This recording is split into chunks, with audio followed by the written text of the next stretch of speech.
तो सबसे पहले मैं आप लोगों को ये बता देता हूँ कि ये जो कोर्स है वो सिर्फ एक हिस्सा है एक कंप्लीट पर्सनालिटी डेवलपमेंट कोर्स का जो हम अपनी क्लास में सिखाते हैं। और मैं आप लोगों को ये भी बता देता हूँ कि ये कोर्स क्या है और क्या कर सकता है आपके लिए। तो ये जो कोर्स है वो बेसिकली आपकी मेंटालिटी, आपके माइंडसेट और आपकी साइकोलॉजी पे बेस्ड है। हेलो एंड वेलकम एवरीवन, मेरा नाम फरहान इरफान खान है। मैं पर्सनालिटी डेवलपमेंट कोच हूँ, image consultant and life coach. अगर आप लोगों को जो कंटेंट है वो पसंद आए तो प्लीज सब्सक्राइब करना, लाइक करना, कमेंट सेक्शन में अपने सजेशंस बताना और एक और काम कर देना, शेयर करना अगर तुम्हें लगता है यूजफुल है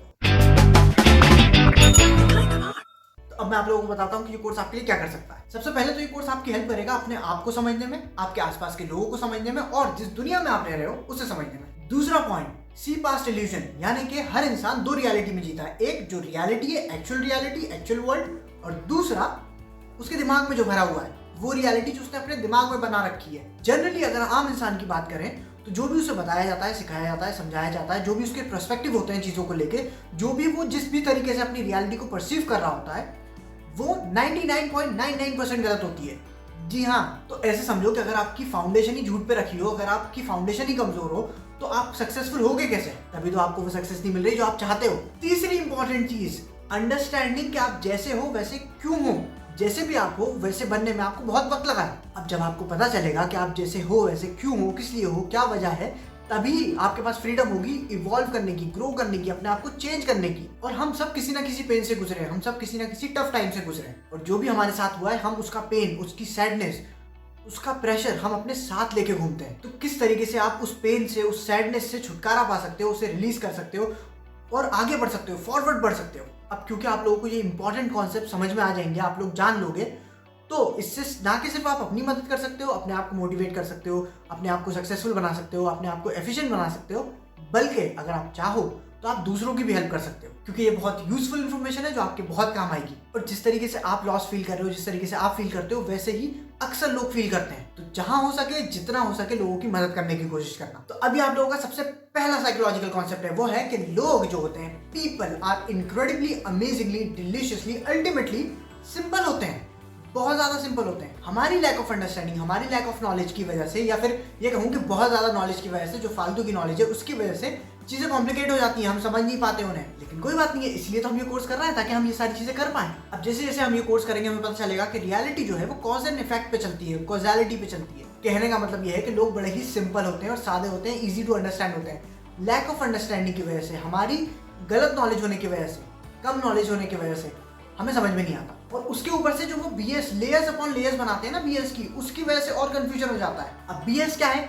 बहुत अच्छा सवाल किया भाई साहब। तो अब बीएस क्या होता है? बीएस का मतलब बेसिकली होता है आपके बिलीफ सिस्टम, या फिर ये भी कह सकते हैं कि bullshit, a pile of shit. Literally क्या होता है कि जो भी हमें बताया जाता है, जो भी हमें सिखाया जाता है बिलीफ के नाम पे, कस्टम के नाम पे, वो ज्यादातर गलत होता है, इलॉजिकल होता है, उसका सेंस नहीं बन रहा होता। लेकिन वो हमें बता देते हैं क्योंकि वो उस चीज में मानते हैं और वो चाहते हैं कि हम भी माने, क्योंकि सेटिस्फेक्शन तो उन्हें तभी मिलेगा ना। अगर हम कुछ डिफरेंट करेंगे तो फिर भाई साहब बर्दाश्त कैसे होगा? तो बिलीफ का मतलब होता है मिस इंटरप्रिटेशन, मिसअंडरस्टैंडिंग, दूसरों का एजेंडा, दूसरों के गोल्स जो तुम पे थोप दिए गए हैं, उसे बोलते हैं बिलीफ सिस्टम। तो जैसे जैसे हम इस कोर्स में आगे बढ़ेंगे, जैसे जैसे हम ये कोर्स करेंगे, हम इस चीज को अच्छी तरीके से समझने की कोशिश करेंगे कि बिलीफ सिस्टम जो है वो क्या है और हमें उससे कैसे बचना चाहिए। तो अब आप एक सबसे बड़े, सबसे मेजर साइकोलॉजिकल कॉन्सेप्ट को समझने की कोशिश करो, पेन एंड प्लेजर। पूरी साइकोलॉजी जो है वो एक सिंपल कॉन्सेप्ट में आ जाएगी, पेन और प्लेजर में। कहने का मतलब यह है कि हर जीवित चीज, पेड़ हो, परिंदे हो, जानवर हो, इंसान हो, एलियंस हो, सब इसी कॉन्सेप्ट पे काम करते हैं। इसी तरीके से हमारा ब्रेन काम करता है, इसी तरीके से लाइफ काम करती है। हम हर सेकंड, हर दिन कॉस्ट एंड बेनिफिट एनालिसिस करते रहते हैं, ऑलवेज। हम कॉन्स्टेंटली ये समझने की कोशिश करते हैं कि पेन कहाँ है, प्लेजर कहाँ है, किस चीज में पेन ज्यादा है, किस चीज में प्लेजर ज्यादा है, और हम पेन से दूर और प्लेजर के नजदीक जाने की कोशिश करते हैं। एक बहुत बड़े साइकोलॉजिस्ट ने कहा था कि अगर मैं आपका पेन और प्लेजर कंट्रोल कर सकता हूँ तो मैं आपको कंट्रोल कर सकता हूँ, मैं आपसे कुछ भी करवा सकता हूँ। अब एक और चीज समझो, एक होता है पेन और प्लेजर, दूसरा होता है परसीव पेन और परसीव प्लेजर। यानी कि एक होता है रियल पेन जिसमें पेन हो रहा है, और होता है एक प्लेजर जो रियल प्लेजर है, ठीक है। और एक और होता है कॉन्सेप्ट जिसे कहते हैं परसीव पेन, परसीव प्लेजर। यानी कि बेसिकली वो पेन है नहीं, आपके दिमाग में, वो प्लेजर है नहीं, आपके दिमाग में। यानी कि एग्जाम्पल के तौर पर समझो, जब हम जिम जाते हैं, जिम करते हैं, जब हम डंबल्स उठाते हैं तो दर्द होता है ना, तो वो पेन है, रियल पेन है। लेकिन लड़कों के हिसाब से ये है कि जब मेरी बॉडी बन जाएगी ना तो लड़कियां मुझे बहुत पसंद करेंगी। तो ये प्लेजर है उनके दिमाग में, असल में वो पेन है लेकिन उनके दिमाग में प्लेजर है। तो इसे कहते हैं परसीव प्लेजर। आपने दर्द को खुशी में, प्लेजर में कन्वर्ट कर लिया अपने दिमाग के अंदर। अब एक और एग्जाम्पल समझो, जहां पर दर्द है नहीं लेकिन लोगों ने डाल दिया है। जब लोगों से पूछा जाता है कि 2 सबसे बड़े डर बताइए, तो लोग कहते हैं मौत, डेथ और पब्लिक स्पीकिंग, लोगों के सामने स्टेज पे खड़े होकर बात करना। जबकि वहां कोई दर्द नहीं हो रहा आपको, लेकिन आपके दिमाग में दर्द है। आप उसे ऐसे समझते हो जैसे इससे ज्यादा पेनफुल चीज तो है ही नहीं कोई। लेकिन जब आप ये कोर्स करोगे, जब आप समझोगे चीजों को, तो आपको पता चलेगा कि जब आप स्टेज पे खड़े हुए हो तो जो सामने खड़े हुए हैं ना, वो अपना वक्त दे रहे हैं, आपको पैसा दे रहे हैं, तो वो चाहते हैं कि आप अच्छे हो। वो आप ही की टीम में है, आपके अगेंस्ट नहीं है वो। लेकिन ये सिंपल सी बात समझने में लोगों को सालों लग जाते हैं। कई बार हम पेन को, प्लेजर को मिस एसोसिएट कर देते हैं, अनजाने में कंफ्यूज कर देते हैं। एक एग्जांपल के तौर पे मैं आपको बताऊं तो एक छोटा सा बच्चा है, उसे आप बेड पे लिटा दो और वो अगर गलती से नीचे गिर गया, तो फिर जब आप दूसरी बार उसे बेड पे बिठाओगे तो उसे डर लगेगा। उसे लगेगा कि मुझे तकलीफ होगी इससे, जबकि उसे तकलीफ हुई है गिरने की वजह से, लेकिन उसे लग रहा है कि बेड पे बिठाने की वजह से हुई है। तो उसने बेड को पेन से एसोसिएट कर दिया, मिक्स कर दिया दोनों को। अब आप इसी सिनारियो को बहुत ज्यादा गहराई में जाके समझोगे तो आपको ये पता चलेगा कि वो बेड पे बैठने की वजह से नहीं उसे तकलीफ हुई थी, बेड पे गिरने की वजह से भी नहीं उसे तकलीफ हुई थी। उसे तकलीफ हुई थी अचानक से रुकने की वजह से। जब वो गिरा तो फॉल से उसे नहीं लगी, जब वो रुका ना अचानक से फ्लोर पे, तब उसे तकलीफ हुई। तो रियलिटी को बहुत गहराई से समझना पड़ेगा आपको, समझने के लिए, सही क्लियरिटी के लिए। अब मैं आप लोगों को एक बहुत बड़ी बात बताता हूँ। हर इंसान चाहे वो कैसा भी हो, हर इंसान अच्छा होता है, फंडामेंटली अच्छा होता है। कैसे? क्योंकि एक बुरा आदमी जो लोगों को ठगता है, जो लोगों को लूटता है, जो लोगों को परेशान करता है, जो लोगों को तकलीफ पहुंचाता है, वो भी अच्छा है। पता है क्यों? क्योंकि अपने दिमाग में वो बहुत अच्छा है। अपने दिमाग में वो ये नहीं सोच रहा जो तुम सोच रहे हो। तुम ये सोच रहे हो कि यार ये दूसरों को परेशान कर रहा है, लेकिन पता है वो क्या सोच रहा है? वो इस चीज को कैसे जस्टिफाई कर रहा है? वो ये कह रहा है कि देखो मैंने इसे लूटा तो है, लेकिन मैंने इसे एक बहुत इंपॉर्टेंट लेसन सिखाया है, मैंने इसे बहुत बड़ी सीख दी है। अगली बार जब इसके साथ कोई ऐसा करना चाहेगा तो ये जल्दी इस तरीके पे ढांचे में नहीं आएगा। तो मैंने तो इसे बहुत अच्छी चीज बताई है, मैंने तो इसकी लाइफ में बहुत कुछ ऐड किया है, मैंने तो इसको बहुत कुछ सिखाया है। मतलब ये है कि हर इंसान अपने दिल के अंदर, अपने दिमाग के अंदर अच्छा बनना चाहता है। तो फंडामेंटली जो है यूनिवर्स जो बनी है वो अच्छी ही है। एक और इंसान है जो अच्छे काम करता है, बुरे काम नहीं करता, लोगों को तकलीफ नहीं देता, वो और ये जो बुरा इंसान है, ये दोनों ही सेम सिस्टम यूज कर रहे हैं पेन और प्लेजर का। बस बात यह है कि ये अपने हिसाब से यूज कर रहा है, वो अपने हिसाब से यूज कर रहा है। तो आप कहोगे कि यार लोग इतने बेवकूफ होते हैं, लोग इतने गधे होते हैं। देखो बेवकूफ और गधे कहना शायद सही नहीं होगा, बट हमारा ब्रेन इस तरीके से काम करता है कि हम रियलिटी और इल्यूजन में फर्क नहीं कर पाते। हम इल्यूजन को, एक दिखावे को, एक छलावे को और रियलिटी को सेम समझते हैं। तभी अगर हम पे कोई रस्सी भी आके गिर जाए तो हम उसे सांप समझने लगते हैं अचानक से। हिटलर के जो पीआर मैनेजर थे उन्होंने कहा था कि अगर आप 100 बार अगर आप एक ही चीज को रिपीट करोगे, एक झूठ को रिपीट करोगे, तो लोग उसे सच मान लेंगे। और ये चीज आज भी होती है, कंपनीज यूज करती है, प्रोडक्ट सेल करने के लिए गवर्नमेंट्स यूज करती है, डिफरेंट ऑर्गेनाइजेशंस यूज करती हैं, पॉलिटिशियंस यूज करते हैं, सब यूज करते हैं ये टेक्निक। मार्केटिंग में इसी टेक्निक को बहुत इंपॉर्टेंट समझा जाता है। जब कोई भी नया प्रोडक्ट लॉन्च करना होता है तो वो आपको 10 बार 10 जगह, हर जगह उसका ऐड दिखाएंगे, उसके बारे में बात करेंगे, फिर आपको लगने लगेगा कि यार ये कुछ तो इंपॉर्टेंट चीज है, कुछ तो अच्छा है, ये तभी तो इतनी बात हो रही है इसके बारे में। तो फिर आप उसे खुद ही अच्छा समझने लगोगे। इसी तरीके से सॉन्ग्स के साथ किया जाता है। एक सॉन्ग आता है, आपको पसंद नहीं आता जब आप फर्स्ट टाइम सुनते हो, लेकिन फिर वही सॉन्ग हर चैनल, हर रेडियो पे, हर जगह वो सॉन्ग सुनाई देता है आपको, फिर आपको लगने लगता है यार इतना बुरा भी नहीं है ये। तो यही चीज मार्केटिंग कंपनीज यूज करती हैं बार बार। और ये बात पॉलिटिशियंस, कंपनीज,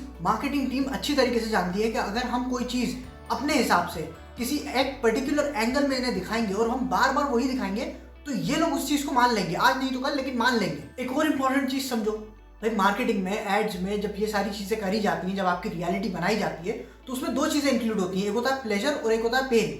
यानी कि बेसिकली अगर आप समझोगे जिस तरीके से लाइफ काम करती है, तो हमारी लाइफ जो है बहुत फ्रेजाइल होती है, जल्दी से खत्म हो जाती है, जल्दी से हमें डर लगने लगता है, क्योंकि हमारी जान पे बात आ जाती है जल्दी से, राइट। तो हम सर्वाइविंग की चीज को, जो हमारी सर्वाइविंग में हेल्प कर सकती है, उस पर हम ज्यादा फोकस करते हैं। कहने का मतलब ये है कि हम 2 टाइम, ट्वाइस ज्यादा मेहनत करते हैं नेगेटिव चीज से बचने के लिए कंपेयर टू अच्छी चीज के लिए, प्लेजर के लिए। एक अच्छा एग्जांपल बताऊं तो ऐसे समझो कि अगर आपसे कोई ये कहे कि देखो ऐसा करना है कि इस दीवार पे चढ़ना है, मैं आपको 10,000 रुपए दूंगा, आप नहीं चढ़ोगे। लेकिन अगर कोई चोर आपकी जेब से 10,000 रुपए लेके उस दीवार पे खड़ा हो जाए तो आप दीवार पे चढ़ जाओगे। दोनों ही सूरतों में है तो 10,000, लेकिन पहले सिनारियो में आपको प्लेजर मिल रहा था अगर आपको वो 10,000 मिल जाते। दूसरे सिनारियो में आपकी जेब से पैसे चले गए, अब आपको दुख हो रहा है, अब आपको पेन हो रहा है, तो अब आप ज्यादा एफर्ट डालोगे, 2.5 टाइम्स ज्यादा एफर्ट डालोगे और आप ऊपर चढ़ जाओगे दीवार पे। इसीलिए पॉजिटिव और नेगेटिव दोनों मोटिवेशन दी जाती है आपको, क्योंकि नेगेटिव मोटिवेशन जो है वो ज्यादा असर करती है। यही सच्चाई है लाइफ की। इस वीडियो में एक लास्ट कॉन्सेप्ट और समझ लो।